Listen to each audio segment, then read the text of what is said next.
बांधकाम कामगार संगठना कृति समिति की ओर से अपनी मांगों को लेकर आंदोलन किया गया। तो आइए सुनते हैं मांगों के संदर्भ में आंदोलनकारियों ने क्या कहा।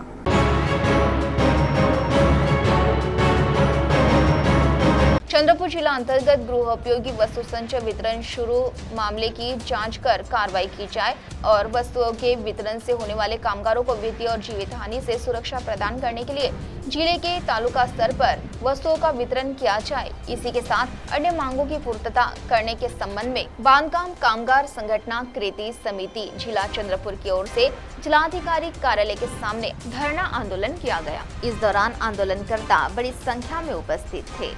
तो आइए सुनते हैं इस समय कृति समिति मुख्य निमंत्रक प्रमोद गोडघाटे ने क्या जानकारी दी। चंद्रपूर जिल्ह्यामध्ये विविध बांधकाम कामगार संघटनेची एक जिल्हा बांधकाम कामगार कृती समिती आहे।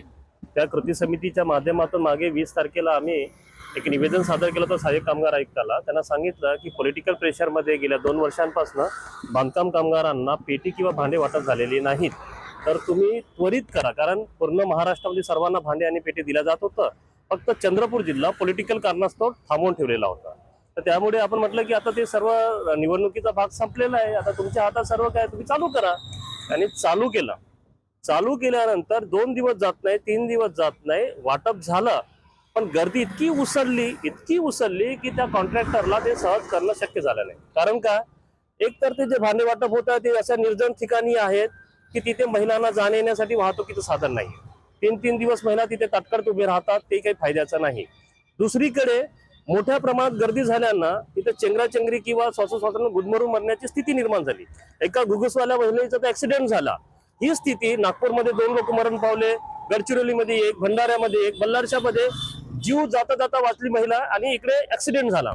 अशा या स्थितीतून मार्ग करण्यासाठी एकमेव चांगला मार्ग आहे की तालुका निहाय ठिकठिकाणी भांडे किंवा पेटी वाटप झालं तर बांधकाम कामगारांना ते मिळालं पाहिजे। का? कारण ज्या बांधकाम कामगारांना नोंदणी केलेली आहे त्याच्या त्या हक्काचा आहेत। मंडळाने त्यांना पैसा दिलेला आहे की तुम्ही त्यांना सहज त्यांच्यापर्यंत भांडे आणि पेटी वाटप करा, त्या निर्जन ठिकाणी द्यायचं नाही। तर म्हणून तालुका निहाय इथे भांडे वाटप सुरू झालं पाहिजे आणि भविष्यात जी होणारी कामगारांची वित्तीय आणि जीवित हानी आहे त्याच्यापासून बचावलं पाहिजे। करिता आज आम्ही सर्व कृती समितीच्या माध्यमातून वंचित बहुजन महिला आघाडीच्या माध्यमातून इथे हा धरणा कार्यक्रम करून जाहीररित्या सार्वजनिक करू इच्छितो हा मुद्दा की वाचलं पाहिजे बाबा, वित्तीय आणि जीवित हानी थांबली पाहिजेत। प्रशासनाने इकडे जातीने लक्ष दिलं पाहिजे, नाही तर हडबडून जागे व्हायचं आणि मग काहीतरी करायचं, असं व्हायला नको। करिता हा धरणा कार्यक्रम आहे। धन्यवाद। तो वहीं वंचित महिला प्रेसिडेंट कविता गौरकार ने क्या कहा, आइए सुनते हैं। आमची अशी मागणी आहे की जे बांधकाम कामगार आहेत त्यांना त्यांच्या प्रत्येक तालुक्यामध्ये साहित्याचं वाटप झालं पाहिजे। कारण का, जेणेकरून ज्या ठिकाणी दिला आहे MIDC ला ती जागा म्हणजे योग्य नाही, तिथं जे कामगार आहेत त्यांना जाण्या येण्यासाठी काही साधनाची व्यवस्था नाही किंवा पाणी, चाय, नाश्ता अशी कुठलीही व्यवस्था नाही। त्याच्यामुळे आणि उन्हामुळे तिथे एक पेंडल सुद्धा नाही साधा, तर त्यामुळे त्यांना उन्हामध्ये चाचपडत राहावं लागते आणि याला जबाबदार कोण राहणार आहे?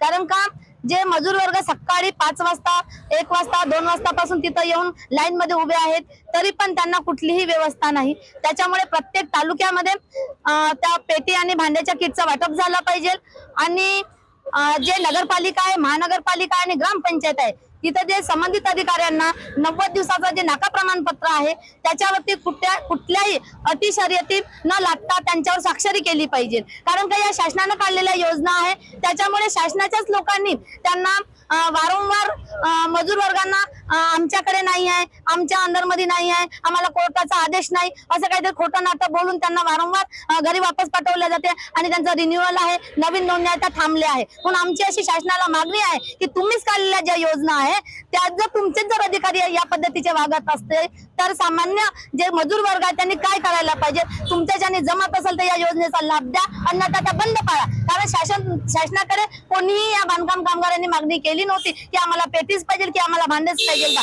कारण का तुमचे स्वतःचे पोट भरण्यासाठी तुम्ही ही व्यवस्था इथं आणलेली आहे। त्याच्यामुळे देत असेल तर आमच्या कामगारांना ह्या व्यवस्थितपणे दिल्या पाहिजे, ही अशी वंचित बहुजन महिला आघाडीची मागणी आहे। CTV के लिए प्रतिनिधि वैभव रुयारकर की रिपोर्ट।